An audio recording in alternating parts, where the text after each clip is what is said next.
This is by far, in my memory, I'm sure the memory of most Bahamians, that the Bahamas that we have today is almost unrecognizable. Robberies, murders, rapes, almost a daily occurrence in this country. And while all of this are going, we have politicians seemingly living in a bubble, oblivious to what is happening in this country. And whereas they pay lip service to the ails that most Bahamians feel, it's highly doubtful that any of them really and truly understand what we feel and what we are going through as a country. Whether it's individuals, whether it's businesses, this country is falling faster than anything I have ever seen in recent memory. And the question for that is why? Why in 3 years have a country, we were falling from the last FNM administration. But why in the last 3 years we have fallen so fast amongst all countries in the Caribbean? The question is why? And the one answer that rings true is leadership or the lack thereof. And take a look. You know, people say, we all know what the majority of Bahamians feel about the Progressive Liberal Party. We all know that. But it is the responsibility of the opposition to hold the government's feet to the fire. That's their job. That is their job. And this by far has been the most hapless, unimaginative opposition in possibly the history of our country. I'm talking from the 1700s. That is how bad this opposition is. And if the government, if the government are doing things that are not in the interest of the Bahamian people, it is the responsibility of the opposition to speak to that. But look what's happening. The only thing that they can speak to is whose back they're going to cover.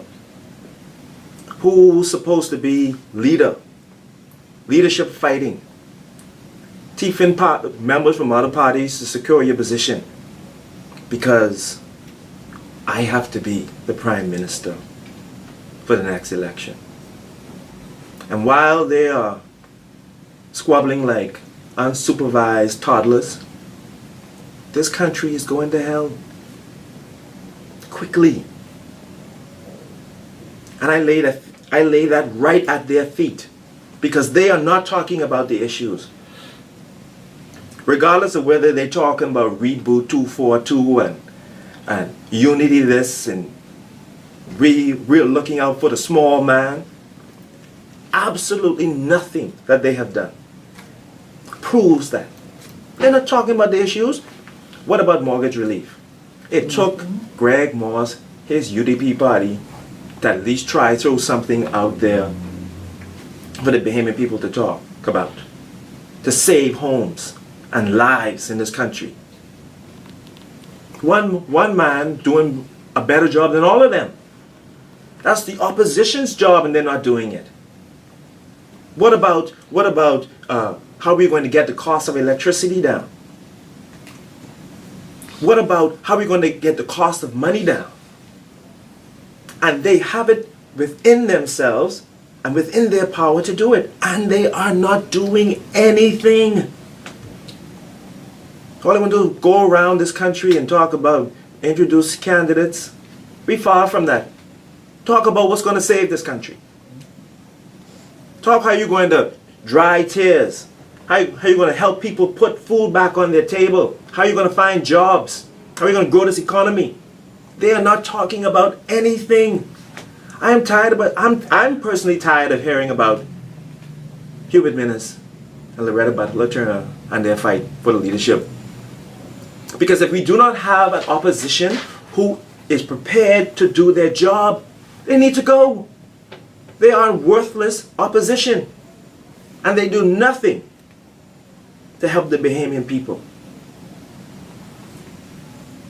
When we look at our country and the state in which we are in, the only thing that's going to save us are ideas that transform this country. That is it.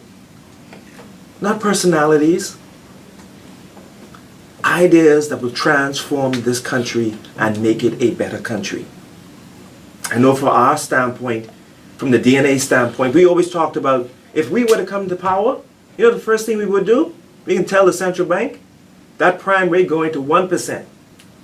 Because those people's mortgages out there, they're going to see that money in their pocket. Your light bill can go down. Your credit card payments can go down. Your mortgage can go down. We can put money back into your pocket. Don't tell me it can't get done. We know it can get done. And that's what the DNA is about, getting it done. Not about infighting. We know what we're here to do. We are here to transform this country. But it can only be transformed on the back of people who believe that their ideas are transformative, and with the guts and the gumption to get it done. So I cry shame on the opposition. Hapless, unsupervised toddlers who seem to have no care for what is happening in this country. They need to get their act together. Otherwise, they need to get the ship out.